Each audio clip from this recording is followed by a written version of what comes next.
todos. Hoje o nosso convidado é o Dr. Felipe Feixas.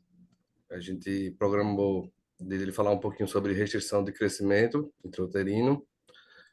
É um tema bem polêmico, ele vai falar aí um pouquinho das polêmicas desse tema. É um tema que sempre causa muita divergência, por isso que a gente trouxe ele, que é especialista para abordar esse tema. Dr. Felipe, seja bem-vindo, boa noite, muito obrigado por nos ajudar aqui nessa aula e participar da nossa comissão. É isso, eu que agradeço, Matheus. Então, pessoal, primeiramente, boa noite também, né? Está sendo uma honra para mim poder estar fazendo parte dessa equipe da Santa Helena, fazendo parte do corpo clínico da obstetrícia da Santa Helena. Eu que voltei agora para minha terra, sempre sonhei com esse momento, então, Ave Maria, estou até nervoso de felicidade. Enfim, vamos dar prosseguimento aqui à aula, né? Já está tarde, todo mundo quer descansar depois. A ideia da rejuvenescimento fetal eu achei excelente, porque é um assunto em voga, sempre tem discussões, dificuldade na compreensão, enfim, principalmente na parte de conduta, né? Eu trouxe aqui para esse momento, que eu achei mais relevante, fazer um apanhado da literatura com abordagem prática, voltado para as condutas do dia a dia, o que fazer e deixar de fazer, certo?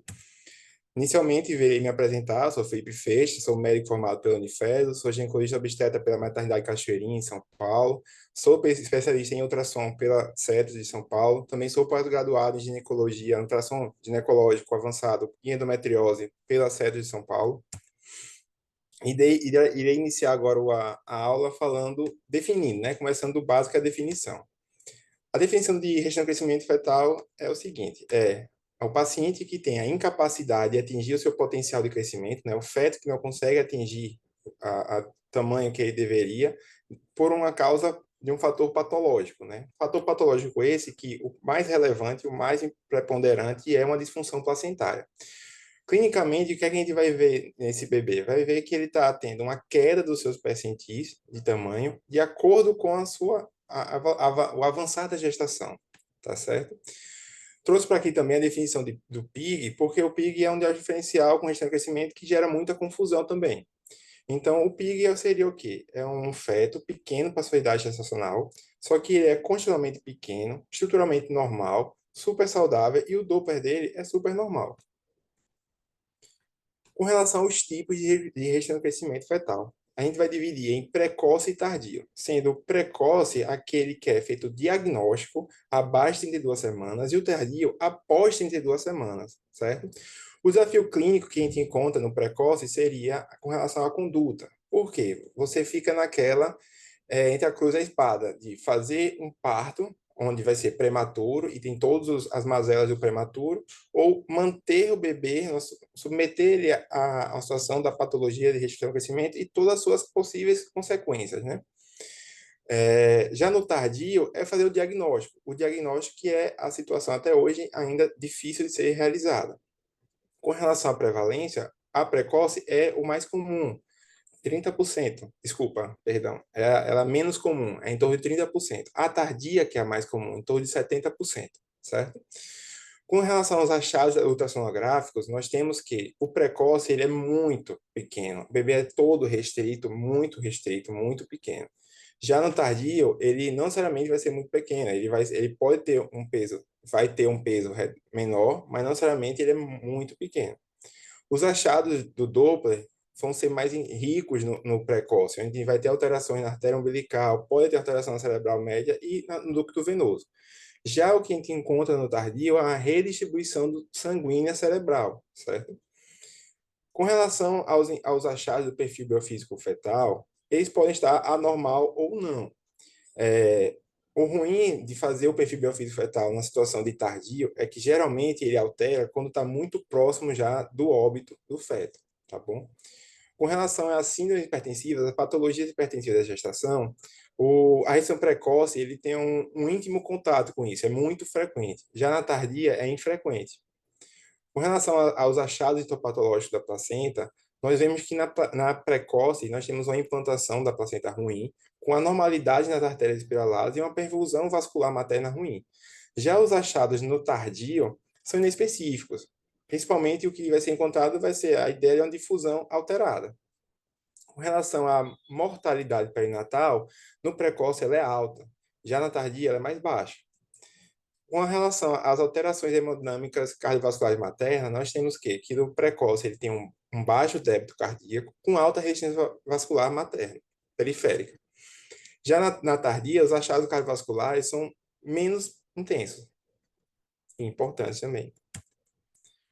Com relação à etiologia, a FIGO ele define da seguinte forma: um distúrbio na perfusão e ou na difusão placentária de oxigênio e nutrientes. E ele estratifica da seguinte forma: fatores pré-placentários, placentários e pós-placentários. Os fatores pré-placentários seriam fatores o quê? Maternos, onde a gente pode ter uma situação de hipoxemia, seja por uma DPOC, ou seja porque a pessoa vive numa situação de altitude elevada, a mulher tem anemia, ela tabagista, abuso de substâncias como a cocaína, é uma situação onde a paciente tem uma má absorção dos nutrientes, ou então ela tem um ganho de peso insuficiente ao longo da gestação, vive em um local onde ela tem contato com poluição do ar, metais pesados, enfim. Já os fatores placentários seriam a situação de patologia de má perfusão vascular materna ou fetal, uma inflamação crônica da placenta ou até mosaísmo placentário. Os fatores pós-placentários está relacionado ao cordão umbilical, onde um feto com a situação de um cordão com enovelamento ou aumento, o comprimento do cordão, um comprimento longo, um cordão longo, um nó verdadeiro de cordão, uma artéria umbilical única ou a inserção do cordão marginal ou velamentosa, tá? A FIGO também fala sobre distúrbios fetais, situações de alterações no feto que podem ser encontradas, né, que aumenta a chance do restrito, né? Seriam distúrbios genéticos, anomalias estruturais, como a cardiopatia, uma gastrosquise, e infecções congênitas, como toxoplasmose, rubéola, citomegalo, herpes, sífilis, zika e malária. Com relação aos fatores de risco, o Royal College ele descreve da seguinte forma: ele vai dividir em gestação prévia, patologias médicas atuais da paciente e biomarcadores. Na gestação prévia, história do paciente são aquelas gestantes que teve na sua gestação anterior restrição de crescimento fetal, ou ela teve um natimorto onde aquele feto era PIG, ou então é uma gestação com pré-eclâmpsia. Já as condições atuais da paciente seria diabética com vasculopatia, insuficiência renal, SAF, hipertensão, lúpus, cardiopatia, idade materna avançada, IMC reduzido, bariátrica, anomalias milerianas uterinas, no caso, um útero septado, útero bicorno, a paciente que é etilista, que é tabagista, tem a drogadição e o abuso da cafeína. E os biomarcadores, nós temos três tipos, onde desses três, o mais conceituado na literatura é o PAPA, e os outros são a alfa-fetoproteína e a inibina. O momento que a gente avalia o PAPA é na fase do mofo de primeiro. A alfa-fetoproteína e a inibina a gente vai avaliar, geralmente, no mofo de segundo, na fase do mofo de segundo. Um PAPA alterado seria um PAPA baixo, né? E já o alfa-fetoproteína e a inibina seriam elevados. Quais são as complicações que podem existir relacionadas à restrição do crescimento fetal? Na situação pré-natal, nós temos o natimorto, pré-eclâmpsia, descolamento prematuro de placenta, parto prematuro. Na situação neonatal de curto prazo, a mortalidade e morbidade, hipoglicemia, hiperbilirubinemia, hipotermia, enterocolite necrosante, distúrbios respiratórios, hemorragia intraventricular. De longo prazo, nós temos os transtornos de desenvolvimento e síndrome metabólica, como obesidade, hipertensão, diabetes, doença cardiovascular. Partindo agora para o diagnóstico. Então, existe um consenso chamado o consenso Delphi, onde eles definiram da seguinte forma: o precoce tem os critérios maiores, onde seria a circunferência abdominal e o peso fetal abaixo do percentil 3, ou então uma alteração da umbilical de diástole ausente. Então, só precisa ter um critério maior. Nós temos essas duas opções de critério maior na precoce. Já os critérios que temos menores seria circunferência abdominal ou peso fetal abaixo do P10, que obrigatoriamente teria que estar combinado com outras duas opções, que seriam uma alteração na uterina acima do P95 ou da umbilical acima do P95. Na tardia, também é dividido em critérios maiores e menores, onde um critério maior também já basta para fazer o diagnóstico. Na tardia, seria também a circunferência abdominal ou peso fetal abaixo do percentil 3, o critério maior. O que muda aqui no critério menor é o seguinte, ele não precisa ter um deles obrigatório, pode ser dois dos três, certo? Onde seria uma circunferência abdominal ou peso fetal abaixo do P10, uma queda de 2/4 da circunferência abdominal ou do peso fetal, uma alteração no Doppler da relação cérebro-placentária, onde vai estar abaixo do P5, ou então um aumento da resistência na umbilical acima do P95. Eu trago aqui para vocês um esquema, né, um fluxograma do Royal College para a gente avaliar o risco e traçar um acompanhamento das gestantes que nós temos no pré-natal. O Royal College, então, fez da seguinte forma: será as pacientes de baixo risco, moderado risco e alto risco, onde eles definem que toda paciente, ela precisa entrar nesse fluxograma, precisa ser rastreada até 14 semanas, né? Então, exatamente naquela fase do morfo primeiro, até o final do morfo primeiro, ela tem que ser colocada em uma dessas categorias aqui, tá bom? A paciente de baixo risco é aquela paciente que não tem fator de risco algum, tá? E então, o que é que vai ser feito com ela ao longo da gestação? Vai ser feita a aferição da altura uterina dela, seriadamente. A partir de 24 semanas, obrigatoriamente não pode passar de 28 semanas, tem que ser feita a primeira vez até 28 semanas. E a partir de 28 semanas, vai ser feita a aferição pelo menos uma vez por mês, tá bom?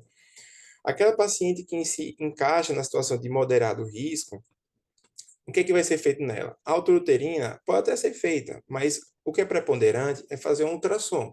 Ultrassom para avaliação da sua biometria a partir de 32 semanas. Ela obrigatoriamente tem que fazer ultrassom, tá bom? Onde o seu ultrassom será feito uma vez por mês a partir de 2 semanas até o momento do parto, tá certo?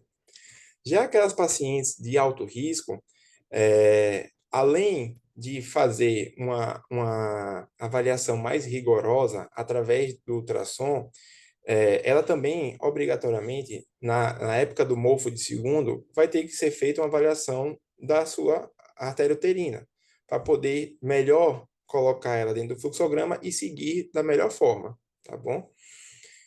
Então, seguindo.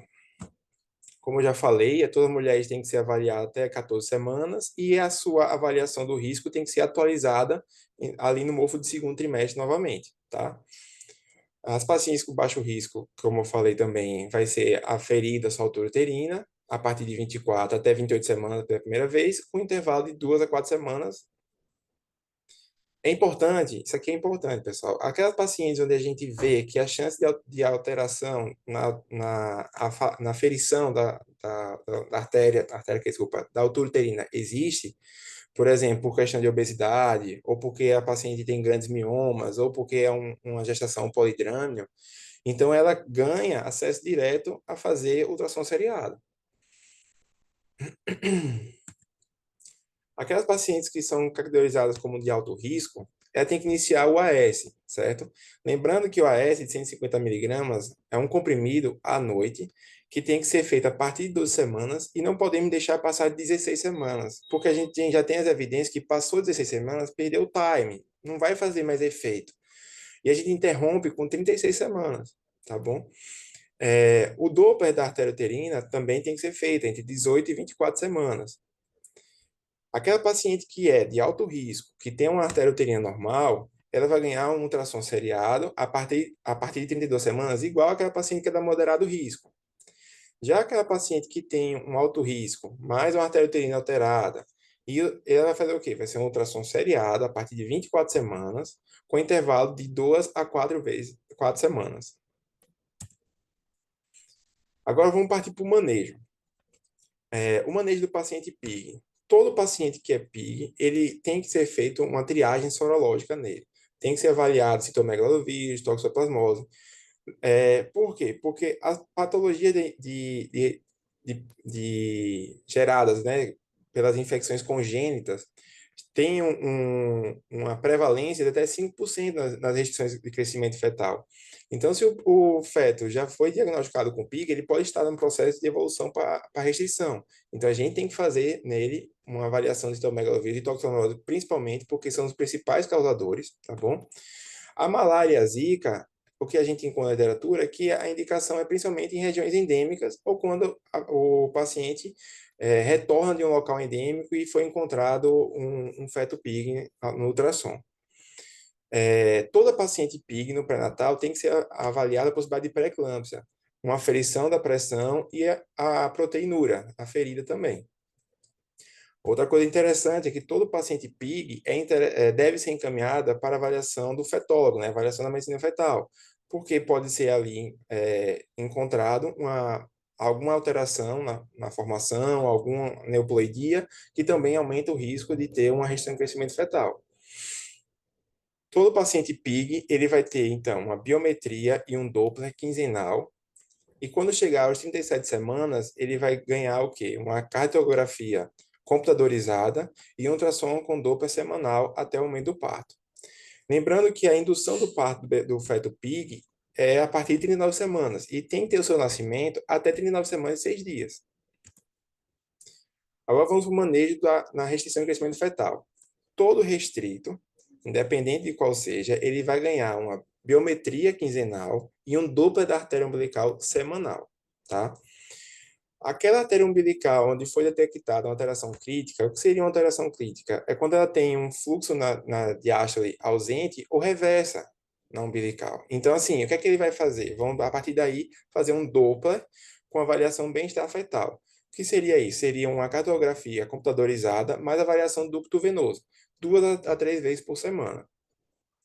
Nos serviços que não tiverem cartografia computadorizada, está autorizado fazer uso do perfil biofísico fetal com a cartografia convencional. É importante, gente, também orientar nossos pacientes no pré-natal que, em caso de restrição de crescimento fetal, o mobilograma é fundamental. Por que é fundamental? Porque foi identificado que a essas pacientes que percebem uma movimentação fetal subjetivamente diminuída, elas ganham direito a fazer uma cardiografia computadorizada. Eu trouxe aqui um esquema que é a ISOG, de todos os esquemas que eu vi, esse aqui foi o que eu achei mais fácil de entendermos, tá bom? Onde a ISOG vai dar as condutas de parto de acordo com a sua idade estacional, certo? Nele a gente pode ver que entre 24 semanas, 25 semanas e 6 dias, a conduta é muito personalizada. Tem que ser dividido, compartilhado a situação com os familiares e tem que ser compartilhado também, discutida a situação com a equipe da ANEL, porque a gente tem que entender se aquela maternidade tem uma estrutura, tem toda uma assistência necessária para dar o suporte a um feto tão grave, né? Enfim, entre 26 semanas e 32 semanas de gestação, o ducto venoso vai ser algo muito importante, onde a sua alteração é indicação de parto. Além disso, atrelado a isso, nós temos também a cartografia computadorizada tendo uma alta relevância, onde de 26 a 28 semanas e 6 dias, se tiver um short time variation menor do que 2,6, é igual a parto. De 29 a 31 mais 6 seria abaixo de 3. De 32 a 33 mais 6 seria 3,5. Tá certo? A partir daí, o que vai definir, né, a partir de 32 semanas, o ducto venoso já não vai ter tanta relevância. O ducto venoso ele foi muito identificado, a sua alteração, com relevância nas restrições de crescimento fetal precoce. Na tardia, não tem muita relevância. De 32 semanas até 33 semanas e 6 dias, uma alteração na umbilical de reversa, de fluxo reverso na umbilical, é igual a parto. Short time variation menor do que 3,5 é igual a parto. 34 semanas e diante, se a paciente tiver uma umbilical ausente, o fluxo diastólico final ausente, é igual a parto. Short time variation menor do que 4,5 também é igual a parto, certo? Só que tem aqueles critérios absolutos de parto, que seriam pacientes que têm desacelerações espontâneas e repetidas não provocadas, um perfil biofísico fetal alterado quando for feito, né, numa situação que tiver que ser feita com score abaixo ou igual a 4. E as indicações maternas, por exemplo, uma paciente que tem um HELP, ninguém vai ficar segurando, tem que fazer o parto. Existe eu vi aqui uma divergência maior na literatura, seja o Royal College, a ISUOG, a COG, enfim, nessa situação do tardio. É quando vir que mais eles divergem, né? No caso aqui, a ISUOG, eles falam que a partir de 36 semanas, os pacientes que têm uma umbilical alterada acima do percentil 95, ou então tem uma restrição de crescimento fetal por circunferência abdominal abaixo do P3 ou peso fetal abaixo do P3, é igual a parto. Já o Royal College, ele fala que não, que isso é só a partir de 37 semanas. Já nas situações de o feto é restrito, não por alteração na umbilical, mas sim porque tem um peso abaixo do P10 e tem uma alteração na cerebral. A ISUOG manda fazer o parto a partir de 38 semanas até no máximo 39. A, o Royal College não, ele encaixotou. É como se o Royal College pegou assim, tudo que não for as informações que eu disse anteriormente com relação à alteração críticas da umbilical, ele encaixotou tudo em 37 semanas. Chegou em 37 semanas, é igual a parto para todo mundo. Com relação à vida de parto, né, mais uma coisa também polêmica que nós temos. Todas as referências, assim, a maioria delas até que falavam de forma semelhante, onde as indicações de cesárea seriam uma cartografia computadorizada com short time variation anormal, alteração do ducto venoso é igual a cesárea, alteração umbilical com diástase reversa ou ausente é igual a cesárea. Já via baixa, né, um parto normal, é o que sobra, né? Todas as situações, o bebê que é PIG, um restrito com Doppler da umbilical normal, ou então um restrito com Doppler da umbilical anormal, alterada, com IPE acima do P95, também é igual a fazer nascer por via baixa. Independente, gente, se a alteração da cerebral média vai existir ou a alteração da uterina. Eles viram que isso não é uma contraindicação, que não altera o desfecho. E a indução também, ela é para ser estimulada. E quando a gente fala de fazer indução, o melhor método que foi visto são os métodos mecânicos, como a gente tem muito aqui o balão endocervical. Por que o método mecânico? Porque o método mecânico coloca menor risco durante a situação do trabalho de parto, né? Como preparar para o nascimento? É interessante a gente fazer a corticoterapia e o sulfato de magnésio, isso é algo já bem conceituado, e lembrar de programar para fazer o parto, fazendo o corticóide e o parto daqui a 48 horas. Lembrando que o corticóide tem um melhor efeito durante 7 dias, né, após feita a medicação. É importante também saber que todos os fetos com menos de 800 gramas ou menores do que 27 semanas, eles devem nascer obrigatoriamente numa maternidade que tem UTI neonatal. E para finalizar, eu trouxe algumas informações que eu achei relevante, que seria o quê? Toda paciente que tem uma situação de restrição de crescimento fetal, a gente mandar aquela placenta para estudo histopatológico, porque assim a gente vai ter uma chance maior de saber qual foi a causa, e então a gente consegue fazer um manejo melhor no pós-natal dela, caso ela queira ter outra gestação. Com relação a fazer superdose de vitamina D e ácido fólico, não tem respaldo nenhum na literatura, certo? Mas não quer dizer que a gente vai deixar de prescrever as medicações, não. O que já está hoje conceituado, a gente vai manter. A vitamina D, 10 microgramas por dia, e o ácido fólico, 400 microgramas por dia, certo? Porque a gente tem outras complicações que têm que ser prevenidas, né? Gente, o tratamento para restrição de crescimento fetal, infelizmente, o tratamento é parto. Então, não existe até hoje não descobriram ainda um tratamento para restrição de crescimento fetal. Não adianta a gente passar anticoagulante, não vai tratar. Não adianta a gente passar inibidor da fosfodiesterase tipo 5, que seria, por exemplo, a tadalafila. Não adianta, não existe nenhuma relevância na literatura até esse momento. A questão dos biomarcadores que eu falei anteriormente, ainda não é orientado a sua rotina, né? Como rotina fazer o pedido. foi encontrado, foi achado, viu que aquela evidência é sólida, mas eles não acham que deva ser pedido de forma rotineira. Outra coisa aqui que eu acho muito interessante, que é algo que é muito polêmico, que nós também encontramos no nosso dia a dia, nos nossos plantões, que são as situações da gestação, onde tem um oligoâmio, né? E muitas pessoas acabam querendo fazer o parto por causa disso, né? Um restrito com oligômio. Então, gente, é o seguinte: por mais que o líquido tenha uma relação direta com o bem-estar fetal, ele não é um indicador para parto. O que foi visto é que oligoâmino tem uma relação com alteração no ápiga, um ápiga anormal no quinto minuto, mas não tem relação com a acidose e uma morte perinatal.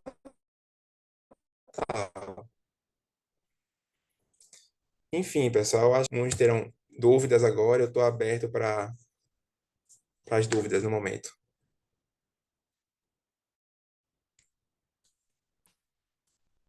Obrigado aí, Felipe. Só avisando o Tem pessoal de que quê? tem a chamada lá no chat. Depois entrem lá, tem um formulário. Preencham lá, por favor, a presença de vocês. Quem quiser fazer perguntas, né, pode tanto abrir o microfone quanto mandar no grupo lá que a gente passa aqui para Felipe também, né? Fiquem bem à vontade aí.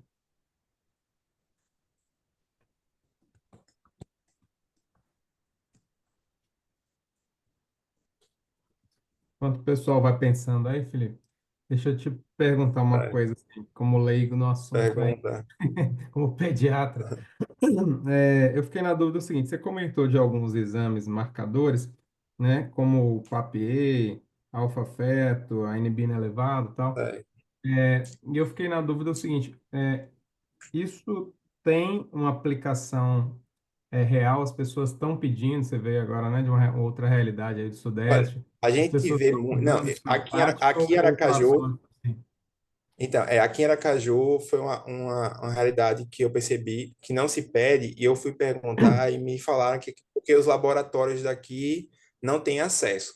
Mas é uma rotina, isso lá em São Paulo é rotina, era até, a gente aprendia que tinha que solicitar não só o PAPA, mas também o PLGF, né? A gente tinha que solicitar no MOFO de primeiro, que até os dois entram para o critério de risco de pré-eclâmpsia, para o cálculo da pré-eclâmpsia. Então, é algo que eu aprendi não só na obstetrícia lá, como também quando eu fui fazer minha formação na ultrassonografia, a gente aprendia sobre isso, que era importante ser feito. E lá em São Paulo é rotina. Isso é algo normal ser feito, né? Tem esse acesso com naturalidade. O que eu não vi lá, que é exatamente o que eu também vi na literatura, que não era rotina, era solicitar a alfa-fetoproteína e a inibina. É algo que a impressão que eu tive na literatura, né, nos trabalhos que eu vi, é que é algo muito mais acadêmico, algo muito mais para ser feito dentro da universidade do que algo para ser feito no dia a dia, na prática clínica, no pré-natal da vida. Entendi. Pelo que eu entendi, então, os dois primeiros que eu papiei, PLGF, seriam mais importantes, até porque vocês, tecnicamente, seria recomendado utilizá-los para Hoje o em dia, cálculo do risco, né? isso, hoje em dia eles são, é muito para pré-eclâmpsia, né? É bem conceituado Uhum, já na situação de pré-eclâmpsia, principalmente. uhum. É porque eu vou estar exatamente discutindo com o laboratório essas questões, né? Entender um pouquinho do custo Doutor disso, de Pavione, fazer, de divulgar isso, né? eu acho muito interessante, tá? Se eu conseguir isso, eu acho, até quando eu faço morfologia primeiro, que eu vou calcular os riscos, eu sempre coloco lá o PAPA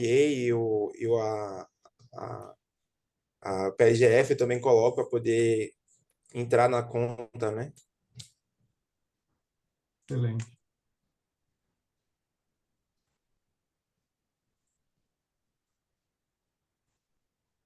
E é importante, às vezes, até alertar também nessas investigações, como eu vejo que histológico de placenta, a investigação de citomegalo precoce, né? A gente, às vezes, tem pegado Sim, pacientes tardios já com CMV, e hoje já sim, existe tratamento, né, para essa gestante, onde reduz as chances do bebê nascer com os males aí do CMV.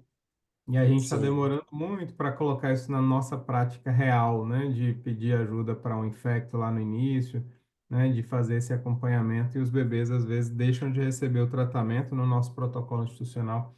já recomenda isso, né? E a gente percebe que aqui também está demorando um pouquinho e acaba que o bebê que sai prejudicado lá no final. Então é bom relembrar isso daí, Sim, reforçar. dia dele, né?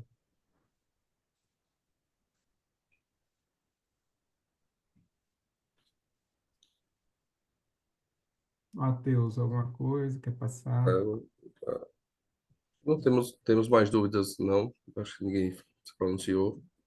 Poxa, um assunto tão, tão difícil desse. Não, de Nenhuma dúvida. Pedro, complicar. tá aí, Pedro? Você que está com experiência aí, quer tirar alguma dúvida?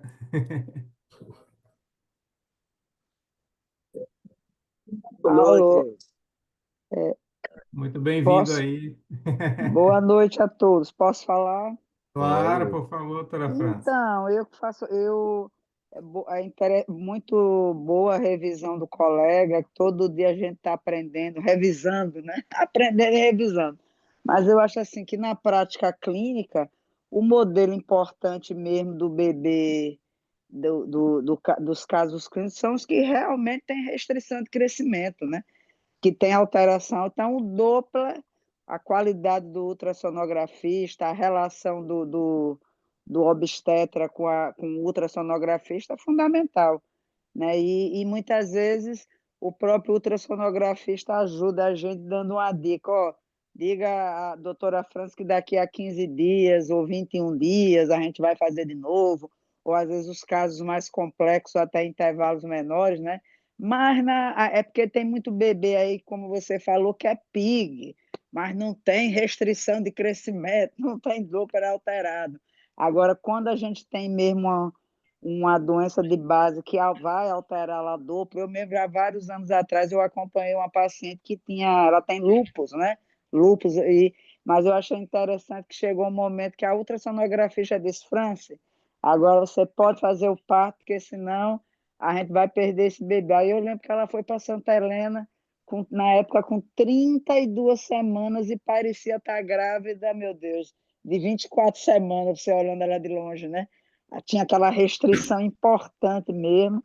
Então, você está de parabéns, porque realmente a ultrassonografia, o Doppler, né, faz a diferença para desses casos que realmente tem restrição, que tem alteração de verdade, faz a diferença para a gente fazer o parto no melhor momento.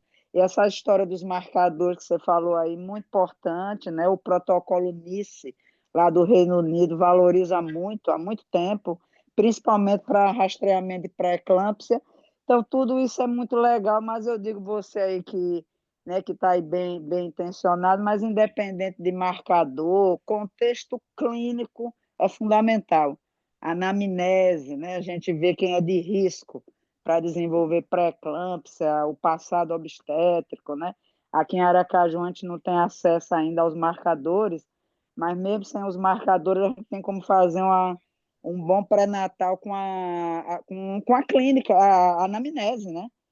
Eu atendi mesmo uma cliente ontem que ela teve uma pré-eclâmpsia precoce na primeira gravidez e ela não sabia me explicar algumas coisas direito e eu atendi com 14 semanas. O Doppler de artéria uterina alterada e a pressão dela já é alta. Então eu disse para ela, a senhora hoje é hipertensa crônica. Aí a aspirina, o cálcio que a senhora vai usar é para prevenir pré-eclâmpsia, né? Que ela pode fazer a pré-eclâmpsia superajuntada à hipertensão crônica. Então, é muita coisa aí para a gente explicar para os pacientes. E o senhor está de parabéns aí com a revisão e com a aula. Viu? Obrigada aí pelas Obrigado, informações. Até mais. obrigado. Até mais. Eu queria só fazer um adendo que talvez, da forma como eu falei, possa ter ficado confuso com relação aos marcadores, o PLGF e o PAPIA, né? O PLGF ele tem uma relação intrínseca com a pré-eclâmpsia, né? É um marcador para pré-eclâmpsia. Já o PAPIA ele é um marcador para trissomias, né? A gente vai usar muito na cálculo de risco das aneuploidias, né? Então, enfim, só para não confundir achando que tudo é da pré-eclâmpsia, tá?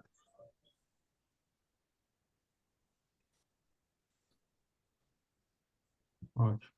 Eu acho, como cardiologista e fazendo eco e tal, eu vejo que esse é um protocolo que eu já assisti algumas aulas e é bem complexo, né? Assim, E eu percebo que são muitas medidas e muitos Dopplers da vida aí, e essa comunicação entre o ultrassonografista e o obstetra, né, como você estava conversando com o Matheus, né, no início, eu estava prestando atenção, você conversando, passando o caso, olha, atendi uma paciente sua, estava assim, estava alterado. Isso é essencial, né, porque é muita informação que talvez o obstetra que não faça ultrassom vai ter até dificuldade de entender, porque são muitos marcadores ultrassonográficos mesmo ali dentro do processo, né, então... Sim, Essas com certeza. recomendações, né? Recomendo repetir em 15 dias e tal. Acho que organiza bastante, facilita bastante. Eu sou uma pessoa que vocês perceberam que eu não coloquei nenhum estadiamento, né? Eu fiz de propósito isso na aula. Eu não coloquei Gratacost, não coloquei no estadiamento, porque desde de Gratacost para cá, poucas foram as referências que mantiveram a ideia de usar um estadiamento. Eles pararam de fazer trabalhos usando estadiamento, tentando colocar em estadiamentos, né? Essa questão de estadiamento comecei a ver mais em protocolo de cada serviço, né? O Hospital X, YZ criava ali um estadiamento de acordo com as referências da literatura para o melhor andamento do seu serviço, e não os trabalhos em si criando estadiamento. Só que eu acho que facilita muito. Eu sou uma pessoa que acredita que o estadiamento facilita muito na comunicação entre todos os profissionais que estão zelando pelaquela paciente. Eu sou muito a favor da ideia de estadiamento, seja protocolar dentro de um serviço só. Eu acho muito interessante porque facilita a comunicação, a gente consegue cuidar melhor das pacientes, né? Enfim, é isso. Excelente. Mais alguém aí? Oi, gente, boa noite. Como é que vocês estão? Tudo na Boa Boa paz? noite. noite. Fala, Pedro. Boa noite, meu velho. Bom, eu estou aqui no interior do Maranhão, realmente eu não tenho acesso a esses exames também. A parte de ultrassonografia é realmente também muito precário aqui, de bons ultrassonografistas para fazer esse tipo de rastreio. Inclusive, eu sempre bato na tecla do pessoal para fazer Fetal Medicine Foundation, enfim, todo o protocolo que a gente precisa, mas é bem complicado aqui na minha região. A minha pergunta para o Felipe, na verdade, é em relação a quando eu já encontro os nenéns restritos. Eu não peguei essa parte da aula e eu não sei dizer assim, porque, por exemplo, tem muita gente que vê um oligômio e enche a mulher de soro fisiológico, de cristalóide, né? E a gente vê que isso ainda não tem nada na literatura para ajudar nesse oligômio dessa forma. E também na parte de restrição, todo mundo fala de creatinina, de whey, de não sei o que mais lá, mas, bom, eu queria saber de ti, se tu tem alguma coisa assim, o bebê já está restrito, se tem alguma coisa a mais para a gente fazer, ou realmente é só controlar e parto no período, né? É como eu falei, né, no final. Não existe ainda tratamento para restrição do crescimento fetal, e os trabalhos até falam categoricamente que o tratamento é parto, certo? O que a gente tem que tentar é ganhar tempo, né? É ganhar tempo para ganhar desenvolvimento do feto, e ganhar desenvolvimento não necessariamente é só respiratório, de um feto como um todo, para que ele consiga vir para cá e sobreviver melhor. E não é só de curto prazo, de longo prazo também. Os trabalhos fazem muita questão de fazer uma pesquisa até os 2 anos de idade, para ver o desenvolvimento neurológico daquela criança. Então, infelizmente, não tem o tratamento, é parto, tá? As medidas que nós temos são para tentar acompanhar e levar ao máximo possível a situação do feto, para tentar ganhar esse tempo, mas a gente também se esbarra, infelizmente, em muitas situações de estruturais do serviço, e quando fala estrutural, não é só ter uma UTI neonatal, não é só ter uns obstetras, entra também essa questão de ter um ultrassonografista com capacitação, com qualidade, onde toda a equipe confia de que ele está falando realmente é aquilo, né? Então, temos essa dificuldade. Com relação ao líquido, não tem evidência que você encharcando a paciente de líquido, ela vai recuperar o líquido, né? A gente sabe que desidratação pode reduzir o líquido, mas não na situação de oligoâmnio, e muito menos que você encharcando ela de líquido, ela vai recuperar a normalidade, né? Ainda mais com a situação onde já está estabelecida a restrição. Existe muita discussão sobre a situação do o bebê é restrito, tem chance de ele sair da restrição? É uma discussão que se tem muito nisso, né? Quando a gente fala de restrição precoce, chegar à conclusão que não. A discussão maior está na parte do tardio, né? Porque a fisiopatologia, né, do tardio que muda um pouco em relação à precoce. Por mais que seja uma disfunção placentária, principalmente da parte de transporte, né, difusão dos nutrientes, etc., mas a gente sabe que na precoce não tem, uma vez, onde é como se fosse um infarto, né? Imaginar que é um infarto placentário, tem uma perda daquela capacidade daquela placenta. Não tem como você fazer aquilo voltar a funcionar normalmente, né? Então não tem como você achar que aquilo ali vai funcionar, o bebê vai ganhar peso. Não, a tendência é só piorar, né?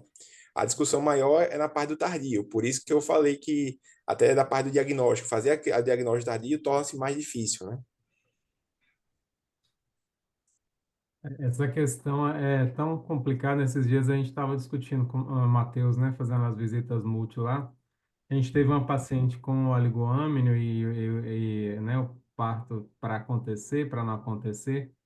E ficou essa discussão. Como a gente é conduzido por plantonistas, um colocava o soro, o outro tirava o soro, um colocava o soro, e a paciente estava perdendo a paciência com isso, porque na cabeça dela, e ela, né, acompanhando os ultrassons, colocava o soro, daí a pouco fazia o ultrassom, o Ila melhorava e tudo. E até a gente foi revisar, né, eu e o Matheus, na literatura aí, e assim, a literatura ela não diz não faça, né, ela deixa ali.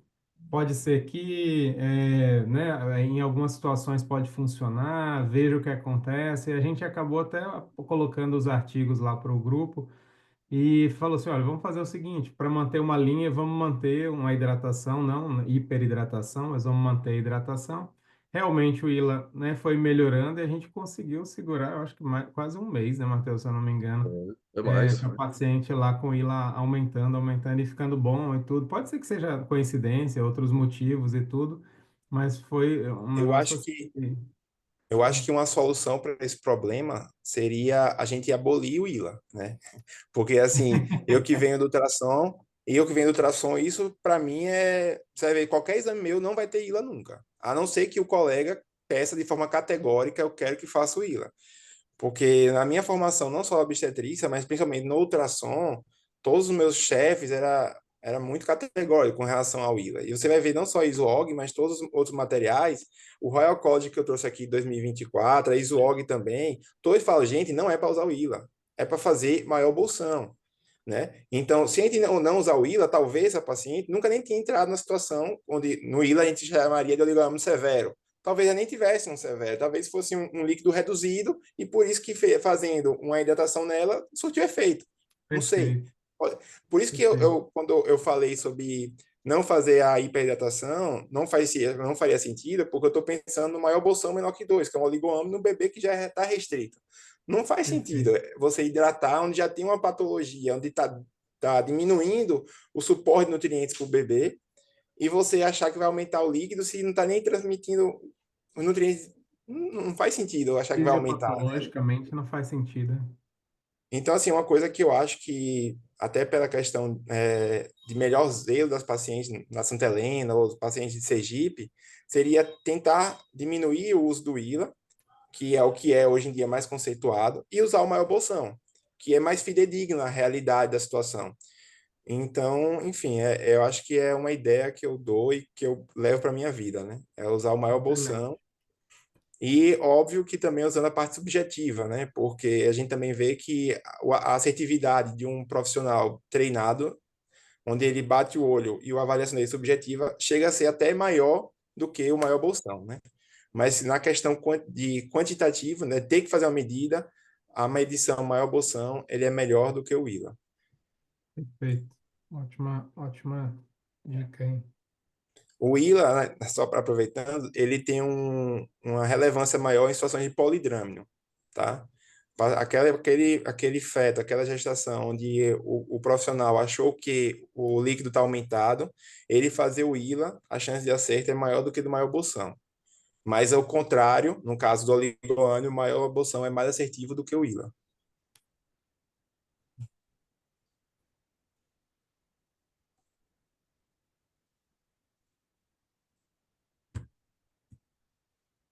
Mais alguma dúvida aí, pessoal?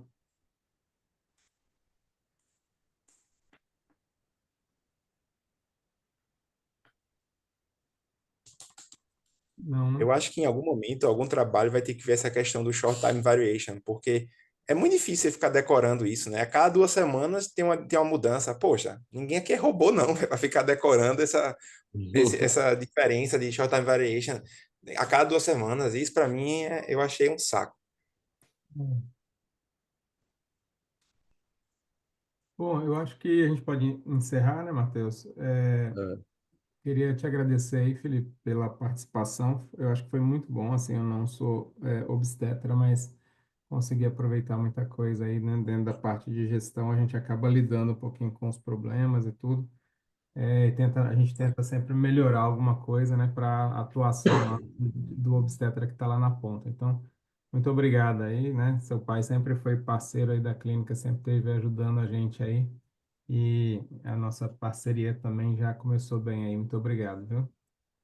Eu que agradeço. Desculpe aí a qualquer coisa, a qualquer falha. Minha dicção não é das melhores, mas eu sempre me encontro à disposição para ajudar.